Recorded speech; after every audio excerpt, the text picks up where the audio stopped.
বাচ্চাদের টেস্টি জলখাবার বানানোর জন্য আমাদের প্রয়োজন পাওভাজির রুটি, যেগুলোকে আমরা হাত দিয়ে ছিঁড়ে ছিঁড়ে নেব। এবার একটি পাত্রে মেয়োনিজ, টমেটো কেচাপ আর মিক্স হার্বস দিয়ে মিশ্রণটি তৈরি করে নেব। এটি হবে আমাদের সস। তারপরে সমস্ত পাওভাজির টুকরোগুলোকে বাটারের মধ্যে ভালো করে ভেজে নেব।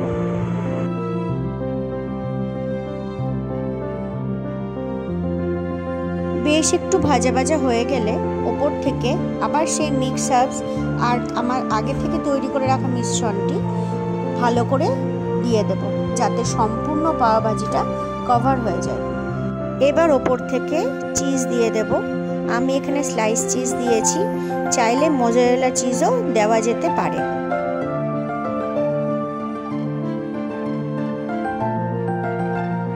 এরপর পুরো প্যানটা হালকা আঁচে রেখে একটা ঢাকা দিয়ে কয়েক মিনিটের জন্য রেখে দেব। মিনিট খানেক বাদেই ঢাকনা খুললেই কিন্তু আমাদের টেস্টি ইজি জলখাবারটা একদম রেডি।